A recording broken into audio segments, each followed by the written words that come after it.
I'm Fatheree. This is Dave. And this is Tex-Trek.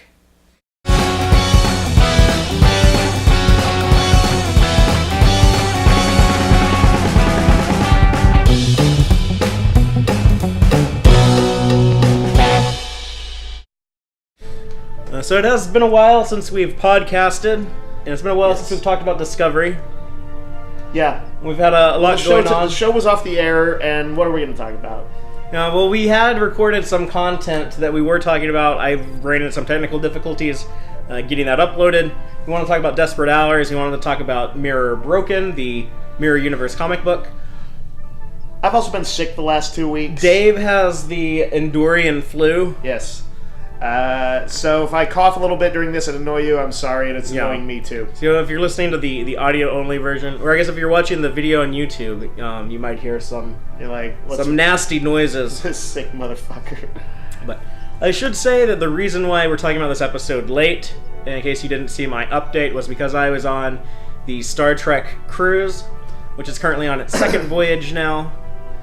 Rub it in, why don't you, Fatheree? We're definitely going to talk about that. That was a lot of fun. And speaking of Mirror Broken, I was able to get an interview with the Mirror Broken artist who's done a whole plethora of Star Trek comic books for IDW, J.K. Woodward.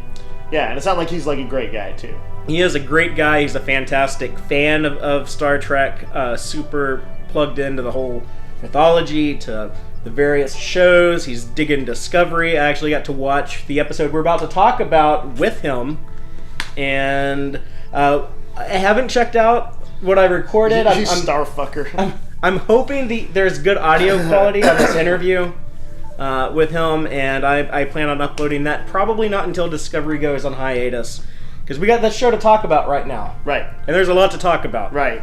Are we... I assume we're in full spoiler mode because this is like big reveals right out in the first 5 minutes.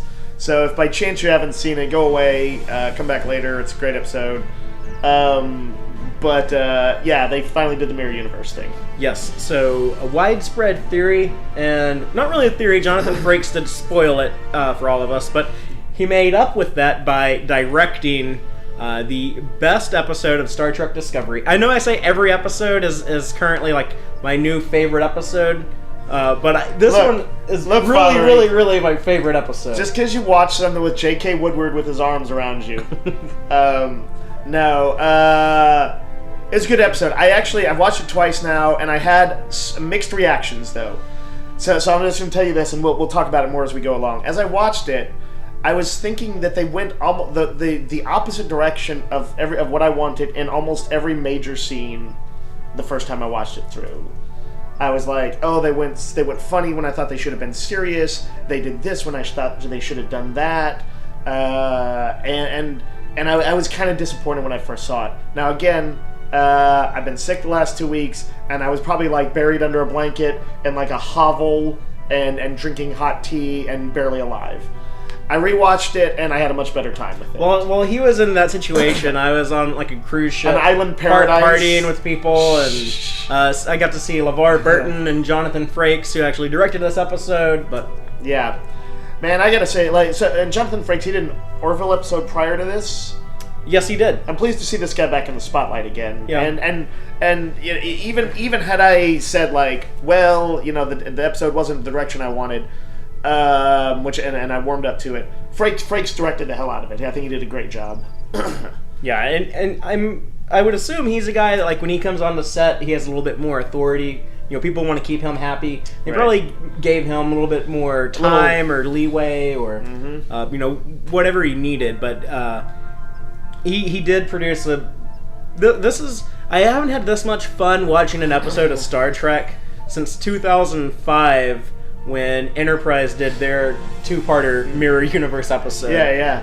Well, I was just thinking, if you had told me, after watching, say, the Battle of the Binary Stars, or the first two episodes, rather, of Discovery, that they were going to get around to the Mirror Universe in the first season, I would have been like, you're screwing with me. There's no way. There's just no way.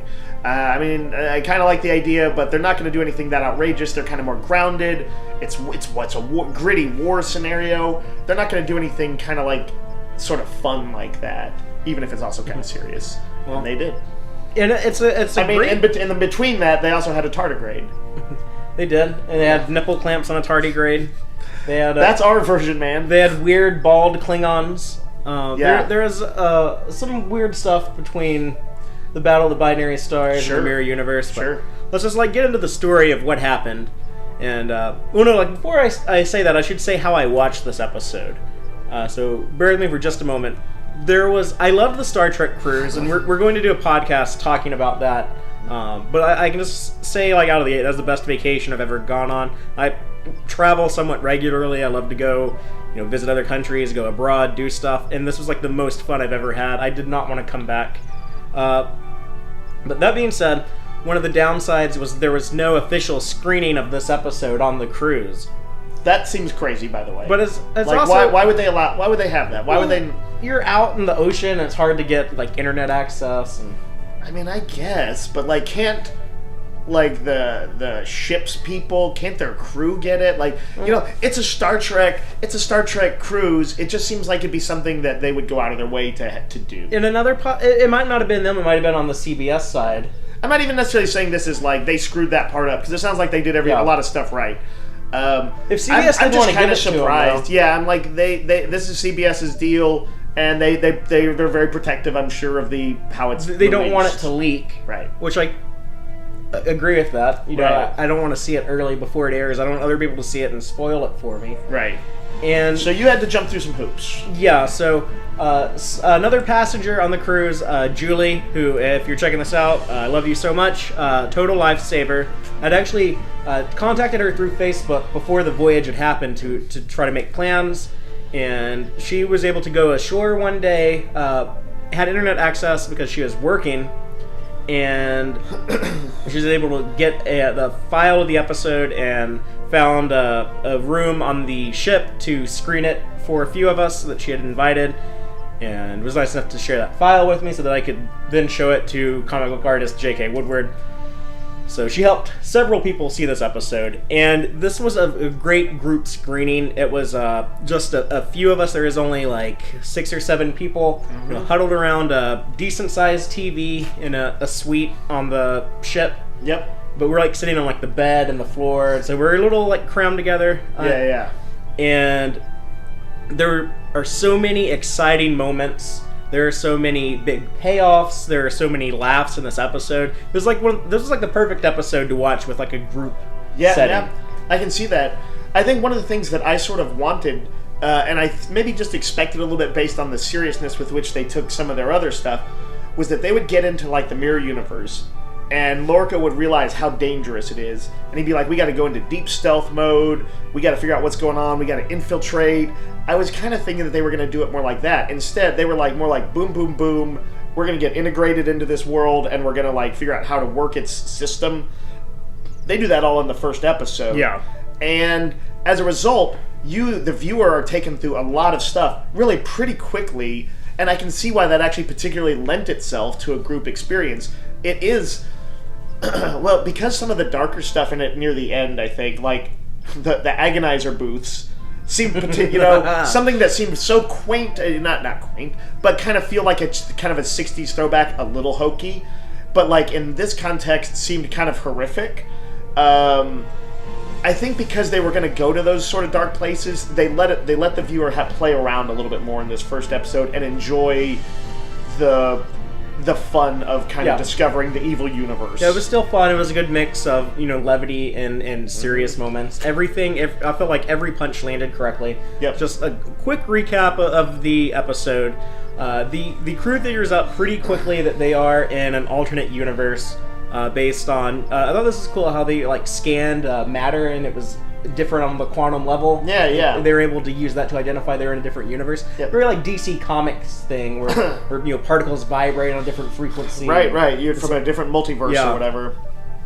And in this universe, there are Klingons, Andorians, and Vulcans working together to fight the Terran Empire. They're able to recover some information from a computer core in a destroyed Klingon ship, and they learn about the Terran Empire. They learn about some events we saw in Star Trek Enterprise that tied into the original series, where the original USS Defiant went back in time and into the Mirror Universe. So continuity is there. You mentioned that, and when they mentioned the Defiant, of course, I'm thinking of Deep Space Nine, which also spent time in the Mirror Universe, but a different Defiant. Yeah. And I was confused because I was like, oh, did they go back and because I haven't seen those episodes, did they go back and like use some kind of projector to look like an old Constitution class ship, and that's why that they think it's a time trap, that it's a Constitution ship. But yes, it made sense when you mentioned the link to Tholian Web and Enterprise. In a Mirror Darkly on Enterprise. We also see Paul Stamets has Gary Mitchell eyes. I don't know if that's intentional, but he's got weird eyes. He's in like a weird state. This last spore jump really messed him up. Yep. And he's talking about it's a palace. Stay out of the palace. We don't know what that is. Right. Some of his other stuff seemed like it had a direct link to what was going on with events, but the palace thing is a confusing one. Yeah. I'm sure we'll find out. So that was set up for something. I got a quick rewind for just a second though. Something I kind of hadn't realized, or I hadn't occurred to me in the finale, the cliffhanger prior to this, was that they did not get a chance to get the cloak breaking technology back to the Federation. Yes. That's kind of their hard time limit, which is like, we can't just dick around here in this mirror universe. We got to get back because we're going to lose the war if we don't get this tech back. Trillions of lives are at stake, as Lorca pointed out in the mid-season finale. So, they are panicking, trying to figure out a way back. But we have Hugh Culber's having to treat his love of his life, Lieutenant Stamets. Yep. And he's also having to treat Ash Tyler, who's having more PTSD breakdowns. There's actually kind of a fun sequence where he's using one of the worker bees to retrieve that data core I mentioned, and he's on the verge of having a total nervous breakdown. Mm-hmm. And it looks like there's been some confirmation of fan theories, like he might be a modified Klingon with some type of memory overlap onto his. Yeah, looking very strong. Like I wasn't quite sure whether he would be a modified Klingon, a modified human, a what. It sounds like he is a modified human with a Klingon memory and all other memories placed over it. Yeah, I think he's Vok, who's been altered on the physical level to appear completely human, and that's not how I would phrase it. I feel like he's Ash. He's Ash Tyler, surgically. Well, no, wait, they did. Yeah, because they did. Yeah, do it's all like the bone distortion. in the Trouble with Tribbles, where Klingons do that sometimes. Yeah, that's right. And what we haven't seen them before is do like the mental overlap. It's always been like undercover agents. So. Right. And I love that they said that they actually test people for brainwashing, and they call it the Manchurian test. Oh, yeah. So that was call awesome. Out to the Manchurian candidate. So Hugh Culber's investigating this. He's trying to treat Paul Stamets, who's going insane with Gary Mitchell eyes.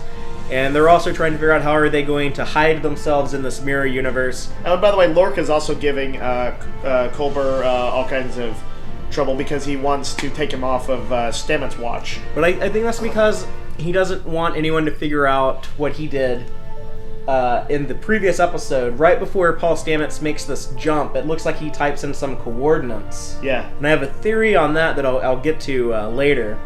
But I think Lorca has an ulterior motive. And Culber did wonder if this might all be the machinations of Lorca. He did wonder if it was intended.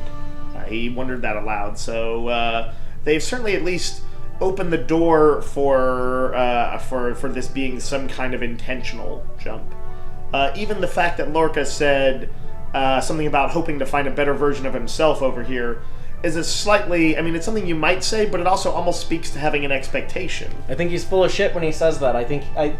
I'll get to my theory. All right. We'll come around to that. But we see the entire ship go through like this really awesome, badass montage where they have to turn into the evil, fascist Terran Empire. Probably the best sequence in the episode as far as just fun goes. Yeah, with all like these cool little designs on the uniforms, the badges. I loved the shot of them painting USS Discovery into ISS Discovery. Yeah. And they replaced their deltas with the knife through the world. Earth. Yeah. And I love their descriptions of the Terran Empire. Michael Burnham says their strength comes from their fear. Yeah. And, that's why they're so xenophobic. They hate anything that's other, but they also have a fear of each other. They're super backstabby, just like we saw in Mirror Mirror on the original series. Were they always traditionally that xenophobic? Because I was just thinking that, well, they at least let Spock in the back in the day, but that might have just been he was an asset to be used. He was an Uncle Tom has always been my. You're probably right. He's also merely half Vulcan. Yeah, which probably gave him a little bit of leeway. Yeah. But it's horrible. It's like an alien mulatto. It's horrible. Well, they're horrible people, though. They are horrible people. And it is interesting, by the way, to have to find a balance between the fun of the Mirror Universe with everybody when people who are kind of civilians and don't really know Star Trek, but maybe know a little bit about it, they think, oh, it's the fun thing with the Spock with a beard and they're evil over there and they dress like pirates and they got knives and stuff like that and it's fun. But yeah, behind the scenes, they're horrible fascist bastards. They're xenophobic, terrible, genocidal people. And it's a great thing where Star Trek is often where if we go the opposite path and get away from that and go for a more just total egalitarian, total compassionate route instead, we will get the Federation utopia. Right. And if we go into the more nationalist, a lot of really topical things that are important to the world now, and continue, I think we're past flirtation with fascism. Right. And literally, probably on any given day, you can find a storyline related to American government that this bears relevance to. Yeah, and so this is a great way to flip that coin and use science fiction, future-based science fiction to also say this is the dystopian tale. This is what we think. This is what it leads to. And it's interesting is that they do it in such a way because they're using their own tropes, right? The Mirror Universe is a Star Trek trope. And they're not doing sort of heavy-handed stuff. It's not that's always been a part of it, That they're using it right now makes it timely and topical, but they're not kind of being heavy-handed or using obvious allegory, with real politicians. Right. There's no talk of walls yet. They mention an emperor, but we don't actually see him giving a speech where he's I am the best emperor. I have the best ideas. I'm brilliant. The best dilithium. Me mind the best dilithium. I got the so good dilithium. Dilithium. Now I have to ask, obviously when you're a Terran Empire, there's an emperor, but have they ever talked much about the emperor in the past? We did in A Mirror Darkly. We do see That's a DS9. character...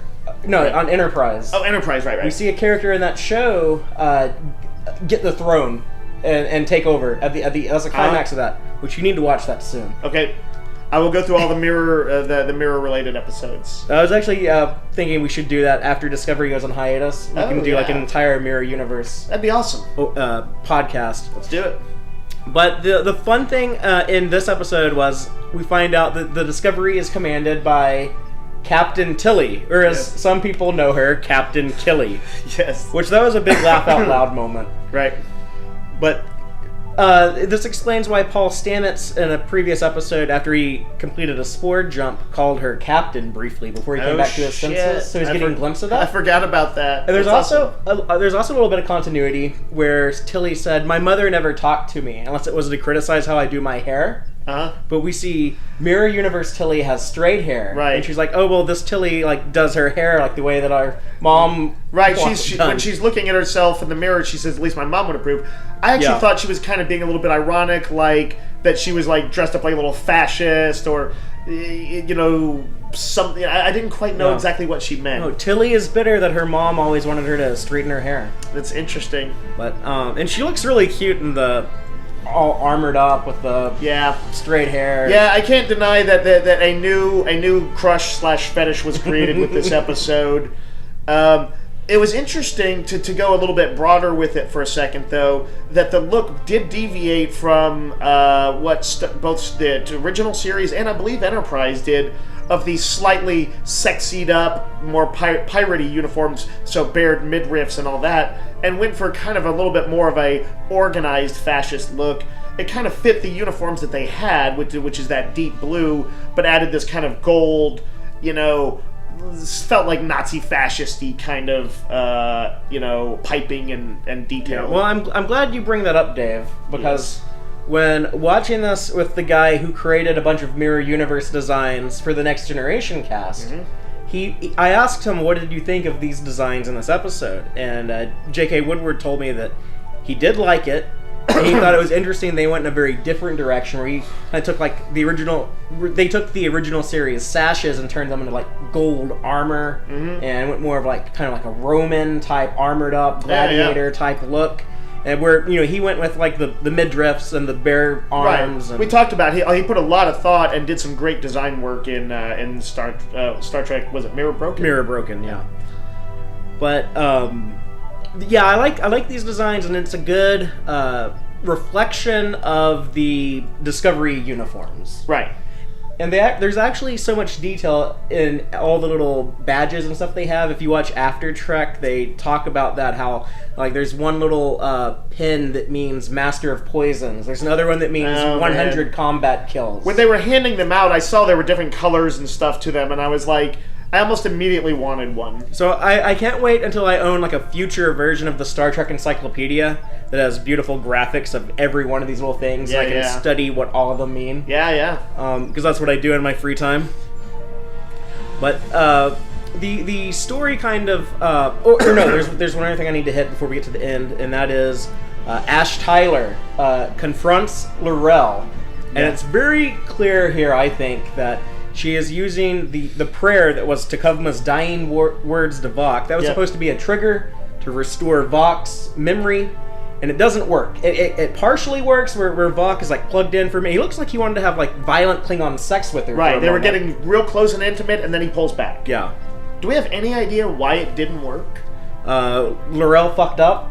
I don't know. I wonder if or is it because he created too much of a bond immediately with Burnham? I was gonna say that maybe. I was gonna say it in kind of like a jokingly way, but I was like maybe because he's so in love with Burnham that the Ash Tyler personality refuses to die. Right, but I mean that's what pushes people to do stupid stuff all the time in the real world, including possibly resisting becoming your altered Klingon self. Love is the magic to make the sanest man go mad. Whoa, nice. But yeah, I'm sure that they did not expect in the few weeks that Tyler would presumably be like a mole on board their ship. That he would fall in love with a filthy human. No, there was no chance. Things would just kind of go on as planned, and then they could come in and deprogram him. But that didn't work out for them. But what also didn't work out is that Dr. Culber gets dangerously close to figuring out what had happened. Yeah. And there's enough Klingon left in Vok that I don't think this is Ash Tyler doing it. I think it was something in Vok. Maybe there was programming in there to you have to kill anyone who's going to blow your cover. And Dr. Hugh Culber, rest in peace. You're not the first member of the Discovery crew to die, but you're the first one that I'm sad to see die. Oh yeah, that's right. Yeah, we didn't care about Landry. Yeah. So that was that hurt. That was a surprise. I didn't see it coming. Right a second or two before it happened, I was starting to get a little bit nervous, and then I was pretty shocked when it happened. I really like that character, and I'm sort of hoping that he's not dead. It's a neck break is usually kind of definitive in Star Trek future, though.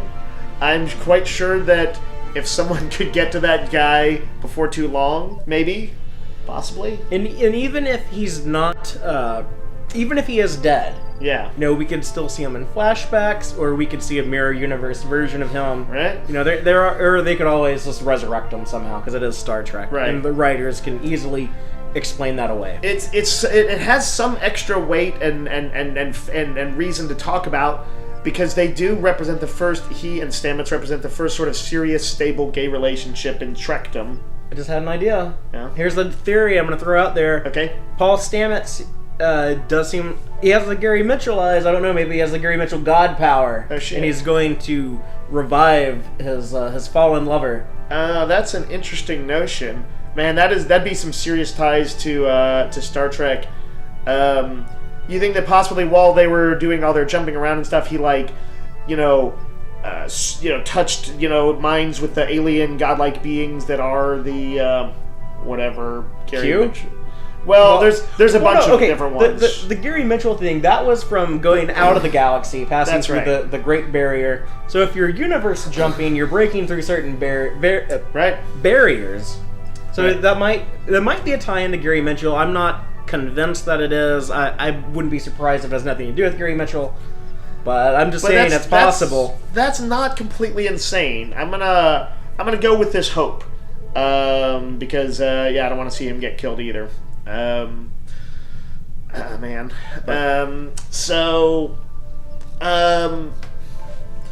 What else we got? Well, we come across the mirror universe version of the Shinjo, which is supposed to be captained by Burnham, but the Burnham in this universe, except she was chasing this mirror universe version of Lorca. He had commanded the Baran in this universe. He was leading a rebellion against the Emperor. We don't know if he was, maybe he was in league with the Vulcans. I was about to say, surely not to, do the right thing. Yeah. But, given the dodgy morality of regular universe Lorca, it could be. But at first I was just like, he just wanted the power for himself. Yeah, he might have been trying to seize the throne. But in any case, he pissed off the throne. And we're told that Burnham and him, Burnham was pursuing Lorca, and they both disappeared, believed dead. Yeah. So Lorca and Burnham are going to assume the guises of their mirror universe counterparts, go to the Shinjo, and hope to get information on how the USS Defiance got into the mirror universe, try to figure out a way to get home. Right. She's just going to walk back up like, here's my ship, thanks for keeping it warm. Yeah. I brought this bounty back of this traitorous son of a bitch, and give me the keys. And that's exactly what they do. And there's a nice surprise when we see that the Shinjo is being commanded by what we knew as Ensign Connor. Now he's Captain Connor in this universe, going all the way back to the Battle of the Binary Stars. Yeah. They're not done with those actors yet. I was surprised to see them again. I half wonder if we'll see Michelle Yeoh before things. That's totally going to happen. She gonna be the Emperor? 100. Well, I don't know about that, but 100%, she will be in this season. Yeah. She was in Toronto when they were shooting the last episode of the season. Mm-hmm. So, spoiler alert, maybe not, maybe she's just like a flashback to her or something. Right. But no, I think for sure we'll see a mirror universe. We have strong reason to believe, yeah. And Burnham and Lorca go on board the Shinjo, and Burnham takes over by getting in one of the best action set pieces I've probably I'm comfortable saying this, out of any Star Trek TV show. This is one of the most memorable action fight scenes that they've ever done. Yeah. And they were fighting in the turbo lift, which must have been like a pain in the ass to shoot to get the cameras and stuff in that small space. Somewhat shades of not Civil Wars, Winter Soldier, Captain America versus an elevator. Oh yeah, I forgot about that. An elevator full of goons from Hydra. You had a real quick, brutal kind of fight inside a turbo lift. Between Burnham and what's his name? Captain Connor. But we knew him as Ensign Connor. Right. And that was kind of like this cadet and this ensign in this mirror universe, they're commanding ships. What's going on here? But they do kind of explain it. He said, the Emperor saw something great in me, but I can't get the crew to respect me. So it's like, that's believable then. Right. But, they don't respect him because Burnham kills him right when the doors open on the bridge. And that was a hell of an entrance that she makes onto that bridge, and they immediately applaud. Yeah, she actually gets the slow clap, well done, Captain. You killed a dude in the turbo lift on your way to the bridge and dumped his body on the fucking bridge. And then that's followed up with, I believe, long live Captain Burnham, long live the Terran Empire. Yep. And Ash Tyler is also on board, and we see their romance come to pass. I think we might have been at second or third base before, but this is they full on have sex. Do they definitely? I think so. They climb about, but then doesn't something happen? Doesn't something disturb them? I don't think so. Like a chime at the door or something? No, that's something like later maybe. But okay, I was thinking that they were see them rolling around and it cuts away. That means you have sex on TV. I thought that she was you're probably right. But I thought that was when she was I'm going to have to send you back, or whatever. Because she did say that, right? She was going to send him back to the Discovery. In the preview for next week's episode, which I normally don't watch those, I did this time. I gritted my teeth and did not watch it. Well, okay, I'm going to tell you one thing. I mean, go ahead. We do a Star Trek podcast. Okay, we see a shot of like the two of them, and neither one's wearing a shirt. Yeah. And they're in like an intimate embrace position. Yeah. Like it's clearly like a post-coital embrace. Yeah. Okay. You don't think it's holodeck projection? You don't think like somebody else went on there and they're like, I need to see these two people naked? You said you wanted to have more sex in Star Trek. You said it was too chaste and needed to have more sex. No, so I just didn't remember. Don't resist this. It happened. Don't force it on me. I just didn't remember the episode. We're going into Harvey Weinstein territory. I didn't think the episode showed it overtly as overtly as you seem to suggest. But it sounds like you are mentally mapping on their shirtlessness from the next episode. Maybe I am. We also, in this, just flashing back slightly, excuse me, my voice is going to slowly go as the episode goes along. Yeah, we got like 10 or 15 minutes of Dave being audible. So yeah, at which point, and then I start doing my Klingon impression. I'm like, here's me as Vok for the rest of the episode. Tilly, a big part of some of the fun in the episode, I think, was watching Tilly get in character. Because she, initially, a moment that I did not like initially and liked better on the second pass, but was not wild about initially, was they bluff the ISS Cooper. Yeah, ISS Cooper. By real quick, like a quick awkward bluff that in a role-playing game, I would say was a barely passing role, if at all. But they know that she's the captain, and so she gets on board and she awkwardly tries to be tough for a second and doesn't do a very good job. But it's enough for them to go on their merry way. It does seem like this is a lower protocol kind of red tapey world, and it's a little bit more informal.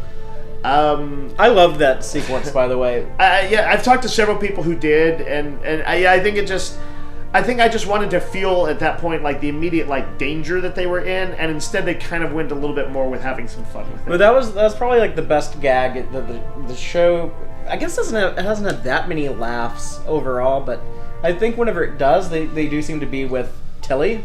Yeah, that was my favorite. That's true.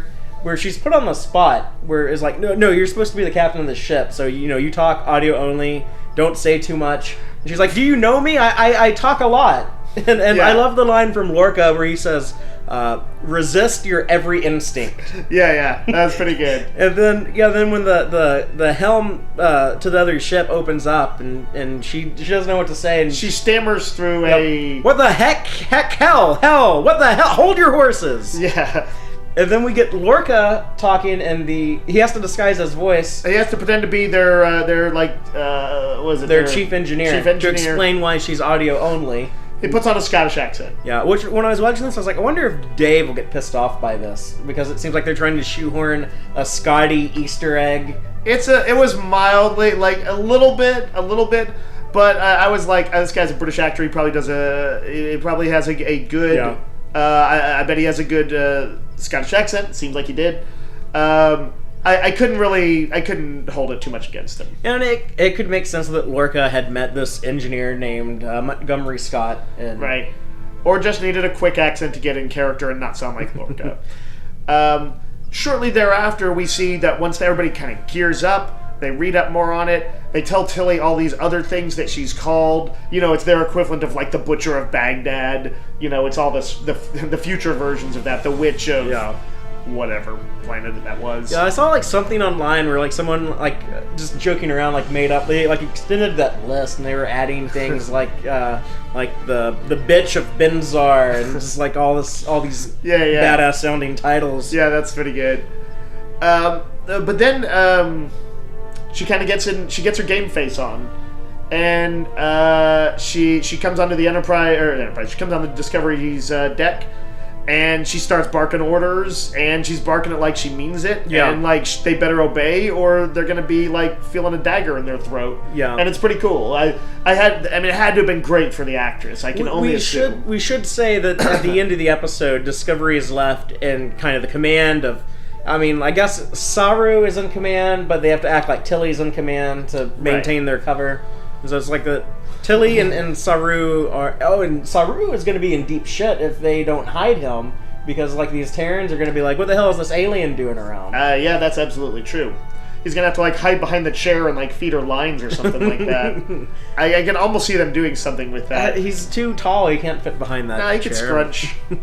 And then his Gangula pop. You see like the shot of like Tilly in the chair, and then like these Gangula like come out on like the sides of the chair. Like, what the hell's going on? What's behind you? Let's see. Other thoughts on the episode? I love everything about this episode. I pretty much agreed with every choice they made. I am so thrilled that the show got to this point. Today I binge watched the entire season because I was so excited about this episode, and I find myself appreciating the previous episodes more. And there are some things I came across that I hadn't been thinking a lot about that kind of irked me. Some things from the early episodes, but a lot of those things they fix or drop, and I'm super excited to see where the show goes, and I'm so depressed that there's only going to be five more episodes, and then we're going to go into, we don't even know how long until season 2 premieres. Yeah, it's going to be a rough go, though. On Facebook I follow, I've got a couple Star Trek pages, like the main Star Trek page, I'm sure Next Generation TOS and some of the other series. And you should like the Tex-Trek page if you don't already. Yeah, like and subscribe. And follow us on Twitter. I never know what the litany is. But there's all these holdouts. There's people who hate Discovery still. That's not my Star Trek. And I always see in any given article about that's like Discovery related, like Jonathan Frakes, Trek's latest episode, that there's like all these hearts and thumbs ups, and then there's the frowny faces. There's always enough representation among the angry people for that. It's just kind of funny to me that they just stick around and they just anger face, another Discovery article, anger face. That is why it is so refreshing. There's hatred in their hearts. It is so refreshing to go on a Star Trek cruise with 2,000 other Star Trek fans, and you find out, like, oh yeah, like those angry face people, like, actually don't exist in any like large number. They're all a micro fraction. Right. They're all the fan base. The internet losers that they sound like they are. Incidentally, not to say that a person could not object to Discovery and just say it's simply too different. It's not my thing. You're entitled to your wrong opinion.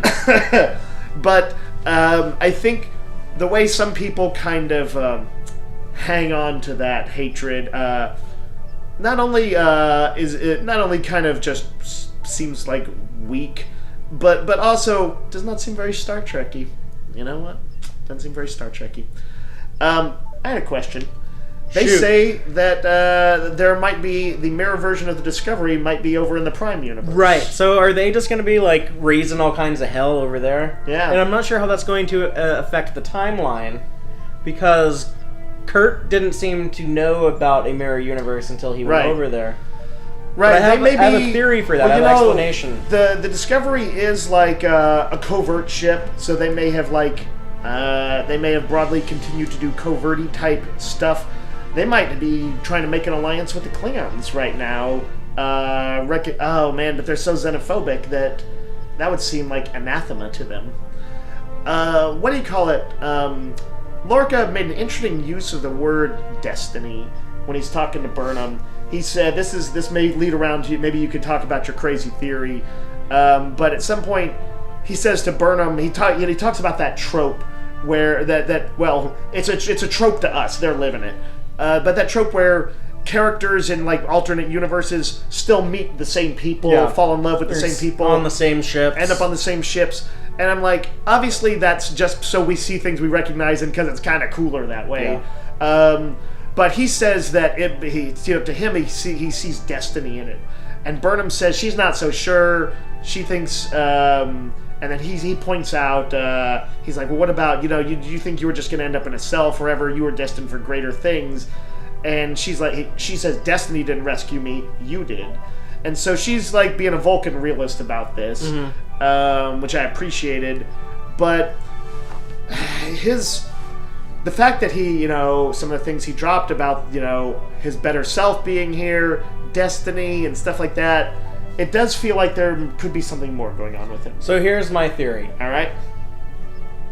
Lorca, as we know him, Lorca we've seen the entire show, was always from the mirror universe. Mm-hmm. I think that Lorca escaped and came into the Prime universe, and the Prime Lorca either died on the Baron or he's a prisoner somewhere. Who knows where he is? But Mirror Lorca has been the guy who's been commanding the Discovery the entire time, and this was always his plan, was to go back here, and this is why he wanted Burnham on his ship, and this is why he's been so protective of her. There's been a couple times where he wanted to keep Burnham safe, when he told Ash Tyler when they went on the mission to rescue Sarek in the episode Lethe.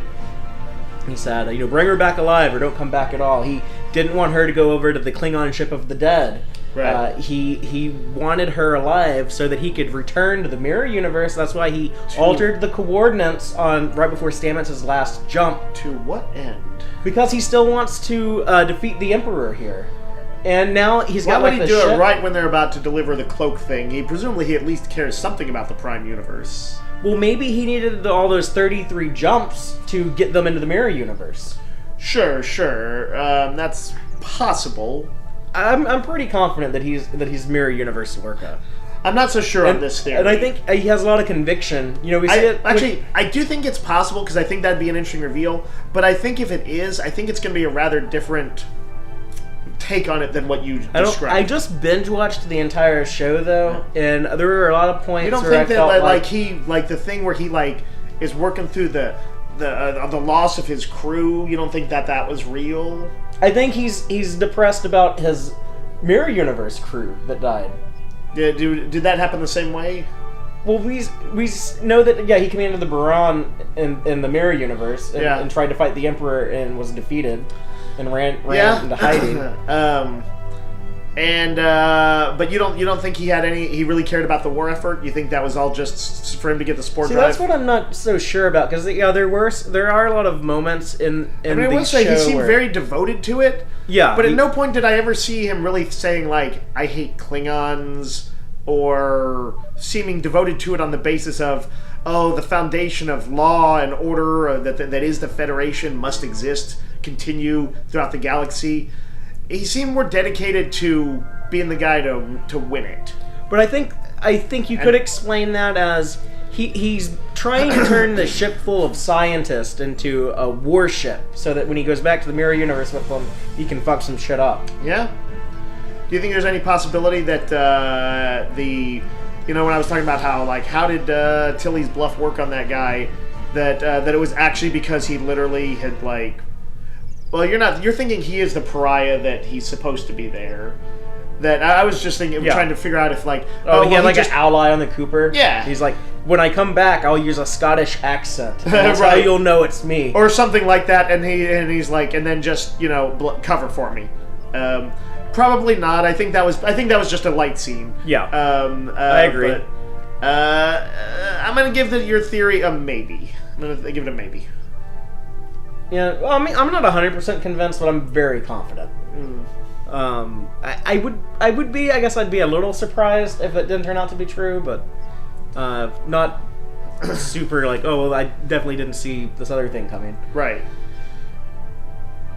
But did you have any other thoughts? So I was looking over my notes here to see if I had anything else to mention. One or two things that little bits I liked. Lorca breaking his nose before they get captured. I was going to mention that. Yeah, there's a lot of times. Sometimes now that we kind of know the characters, they'll do something, and I'm like, man, that's so fucking Lorca, when he just smashes his nose to get in character as a prisoner. Even if my theory isn't right, we know that Lorca has a whole lot of conviction, because he's willing to do that to himself. He's also willing to get thrown into that agony booth. Yeah, because especially if he is Mirror Lorca, because he would have known that was coming. He said, Burnham said, don't put him in the agony booth, right? Agonizer booth. She was trying to help him out, but he was in it at the end. Who put him in there? I presume I feel like that's a mystery. I don't know. I didn't actually think about explicit orders not to, because she was doing her I must question him, and only I will bring him to the Emperor, and I'm not going to let somebody else kill him and take the glory for it. But somebody put him in there. So, seems like, what's his name? Cooper? Connor. Connor. Wasn't there something else there where he was like, no, like, I don't know, it seems like there might have been something else there that, like, explained that, but I can't remember it right now. Yeah, no, I'm not sure. Leave us a comment and let us know what we're missing. I do know that, like, for Lorca, this is like the worst hell he's been through since Harry Mudd killed him over and over and over and over again throughout an entire episode. That guy, for a guy who's, like, in some ways the heavy, and not quite the bad guy, but he's at times something of an antagonist, that guy has gotten his ass kicked more than, like, film noir detective. The other thing I wanted to mention, I thought this was an interesting assertion of Star Trek philosophy. So you talked about how the Terran Empire is, we talked about how xenophobic and how they kind of rule by fear.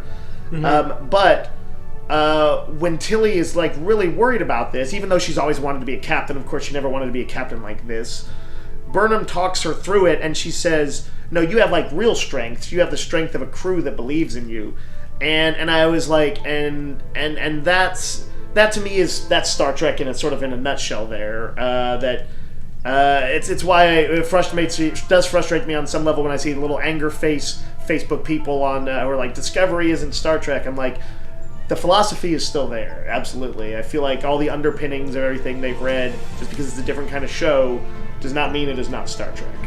Yeah, well, in our lifetimes, we've heard every show except for the original series accused of not being Star Trek. Yeah, declared as the one where they finally lost their way forever. Yeah. Yeah. So, I'm not... it's a damn good show. I mean, it's... The production budget is outstanding. The stories are so enticing and have me so hungry to see what happens next that it's frustrating to the point where it's going to be hard to enjoy my weekends, because as soon as I get off work Friday, I'm going to be like, man, I have to wait the entire weekend to watch this episode of Discovery. It's legit. My coworker, who's such a TV buff, he co-manages Rogues Gallery Comics with me. Yeah, and you can find him talking TV on the TV Dudes. Yeah, they do a great podcast, and he does a podcast and has been doing it for years. TV is one of his in some ways greater passion even over comics. He's admitted to that. Yeah, and Discovery is his favorite new show. Like, of all the stuff he's seen, and he watches all the higher end shows. He watches every fucking show. Like, I don't know how he has time to to run a store and have time to, like, he has, like, a family that he, like, does stuff with. He mostly watches TV. Like, how? Yeah. So, but yeah, like, he was so... I was talking to him the other day, and he was so jazzed about this episode. And he also loved the Mirror, and he's not like a big Star Trek guy, but he reads about as many comics as he watches TV shows. Yeah. And he loved the J.K. Woodward, Scott Tipton, Star Trek: The Next Generation Mirror Broken comic. Yeah, we just did our year-end wrap-up of our favorite comics, and in the favorite miniseries category, both he and I, that was among our top picks, was the Mirror Broken. So... yeah, clearly there's some Trek love, yeah. I know he watched Next Generation and a little DS9, I think, but mostly Next Gen when he was, like, in college. So he definitely has it. He has some in his blood. He just doesn't, he's not a devotee. Yeah, it's not like the first thing he thinks about when he wakes up in the morning and the last thing he thinks about when he goes to bed at night. Right. Which I am. I was going to say, that'd be an insane person. Anyway, yeah, and my second viewing of this episode I was very taken with it. I'm really excited to see where they're going to go with it.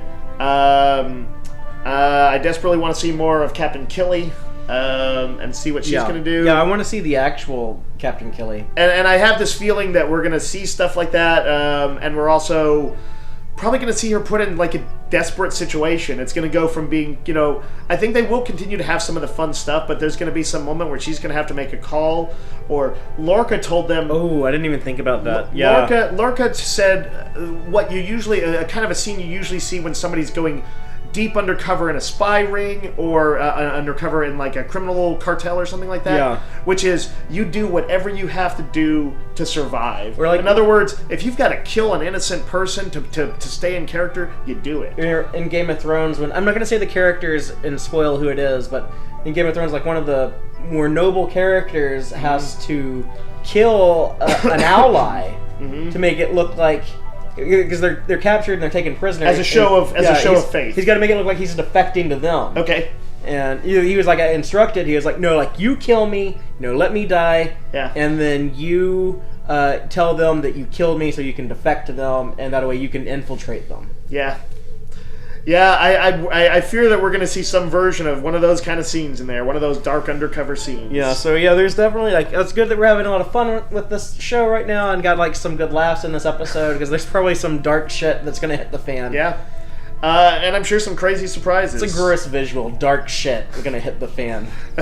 That's the title for episode 3 of this season. I hope not.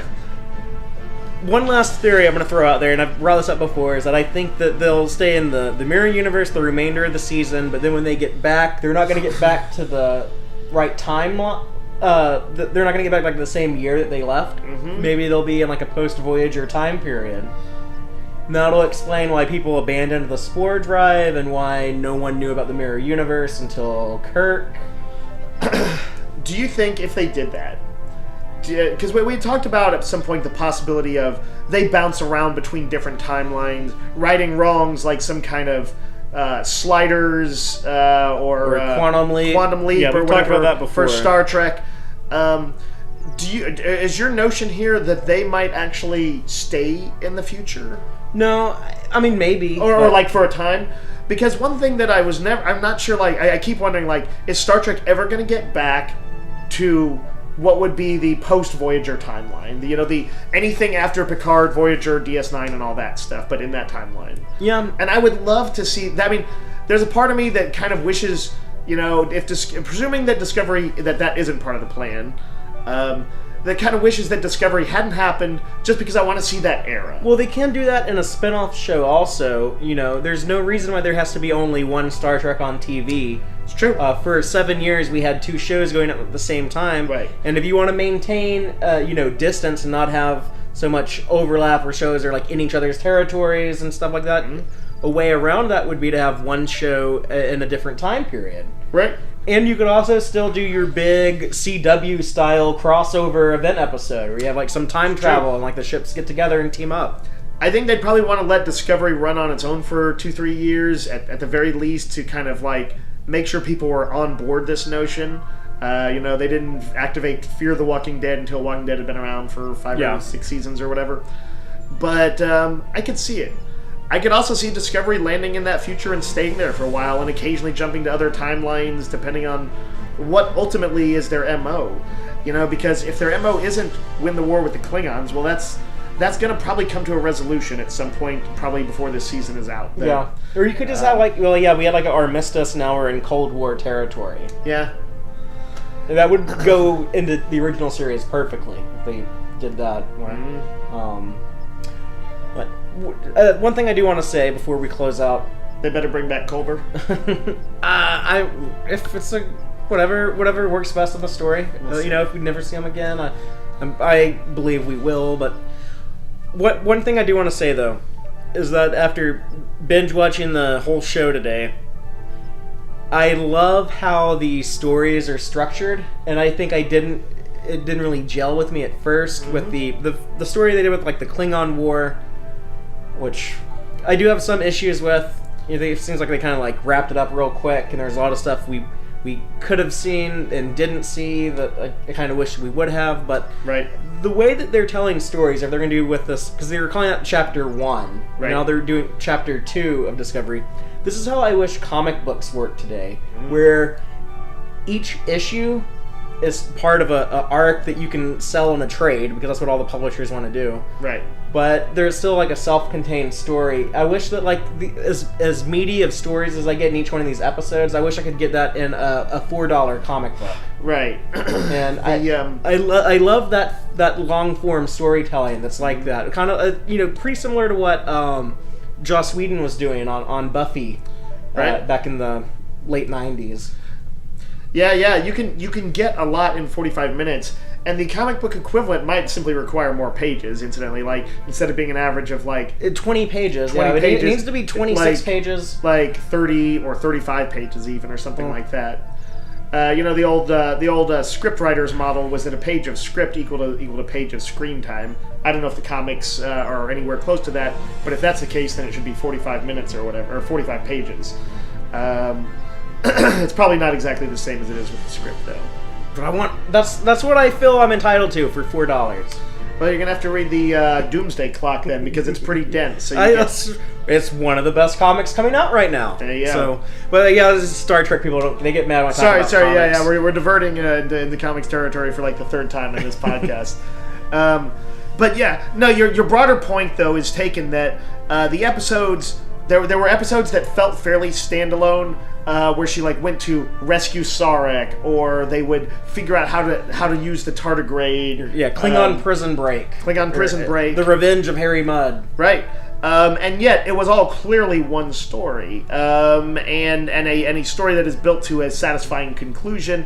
We can argue little bits and pieces that they could have better structured it so it didn't feel so sudden in the finale, but they were getting. You can tell that they're going to work those kinks out. Yeah. So they're doing a really good job as far as figuring out what their pacing is going to be. If the Klingon War, Chapter 1 of Discovery, if that's our encounter at Farpoint, then we're in great shape. Right. So I think that's all we got. We'll be talking about Sunday's episode soon. We're gonna go back into like a weekly format. I'm thinking that podcast might not be up until Tuesday. Have like a little bit of delay because this one's coming out so late. But we'll be talking about Star Trek Discovery episode 11, The Wolf Inside. Yep. Like when you're a human but you have like a Klingon personality in the back of your brain. Interesting point. Man, we're just like 2 days from it, aren't we? Yeah, and we'll also do a podcast episode where Dave will debrief me about my my journey on the Star Trek cruise, and I'll talk about all of that. And we got a lot of plans for later in the year, including finally the book reviews, the comic reviews, the interview with J.K. Woodward, and I got some other ideas floating around.